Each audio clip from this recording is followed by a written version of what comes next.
Welcome students. इस video में हम बात करेंगे auditing concepts, true and fair meaning, यानी कि ऑडिटिंग के अंदर क्या मतलब है ट्रू एंड फेयर का।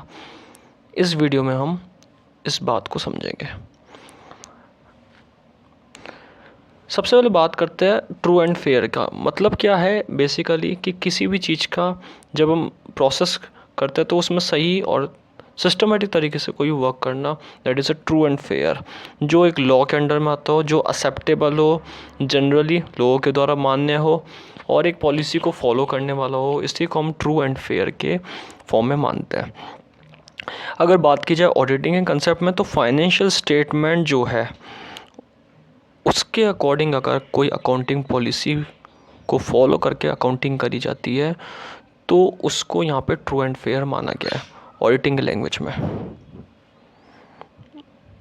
जब भी अकाउंटिंग करी जाती है तो अकॉर्डिंग टू ऑडिटिंग प्रोसेस, जब भी अकाउंटिंग करी जाती है फाइनेंशियल स्टेटमेंट को फॉलो करके, जो कि जनरली एक्सेप्टेबल हो, जो कि अकाउंटिंग पॉलिसी को के द्वारा बनाया गया हो, उनको ध्यान में रख के फाइनेंशियल स्टेटमेंट जो है वो प्रिपेयर होने चाहिए। ये एक सबसे इम्पॉर्टेंट बात रखी गई है ऑडिटिंग प्रोसेस के अंदर, कि ऑडिटिंग प्रोसेस जब देखी जाती है तो उसमें ट्रू एंड फेयर का पता लगाया जाता है अकाउंटिंग के अंदर। लेकिन अकाउंटिंग किस तरीके से हुई है वो तभी माना जाएगा ट्रू एंड फेयर जब वो फाइनेंशियल स्टेटमेंट को कि जो रूल्स एंड रेगुलेशन है उसको फॉलो करके बनाया गया हो। सो फाइनेंशियल स्टेटमेंट जो बनाया गया है वो अकाउंटिंग पॉलिसी के अंडर में, ऐसी अकाउंटिंग पॉलिसी जो कंसिस्टेंट है, ऐसी अकाउंटिंग पॉलिसी जो जनरली एक्सेप्टेबल है, उनको फॉलो करके बनाई गई हो, तो यहाँ पे उसको ट्रू एंड फेयर माना जाता है in the process of auditing. तो कंक्लूसिवली अगर देखा जाए तो फाइनेंशियल स्टेटमेंट को फॉलो करके, फाइनेंशियल स्टेटमेंट जो बनाया गया अकाउंटिंग पॉलिसी को फॉलो करके बनाया गया होना चाहिए, जो कि जनरली प्रिंसिपल को फॉलो करता हो और एक्सेप्टेबल हो। जैसे dual entity concept, dual entity concept क्या कहता है, टू इफेक्ट होते हैं उसके, double entity concept, dual aspect concept, ये सारे क्या, ये पॉलिसीज़ है, ये रूल्स एंड रेगुलेशन है। अब इनको फॉलो करके फाइनेंशियल स्टेटमेंट बनाया गया है, तो अकॉर्डिंग टू ऑडिटिंग ये सारी चीज़ें सही है। जैसे money measurement concept, money measurement concept क्या है कि मनी में मेज़र होती है ऐसी चीज़ों को आप अकाउंटिंग में एंटिटी में पुट करेंगे। अगर वो चीज़ फॉलो करके यहाँ पे अकाउंटिंग करी गई है तो that is a true and fair. तो ट्रू एंड फेयर मतलब जो रूल्स एंड रेगुलेशन के अकॉर्डिंग प्रिपेयर करा गया है फाइनेंशियल स्टेटमेंट।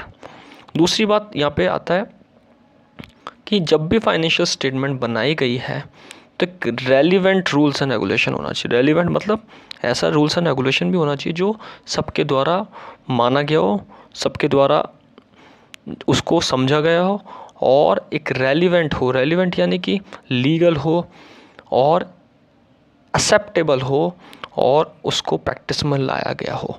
तो वो सारी चीज़ें इसमें ध्यान में रखने की होती है। जब भी फाइनेंशियल स्टेटमेंट बनाया गया है तो एक रेलिवेंट मैनर में, एक परफेक्ट मैनर में बनाया गया होना चाहिए। ये एक इम्पॉर्टेंट बात इसकी कही गई है।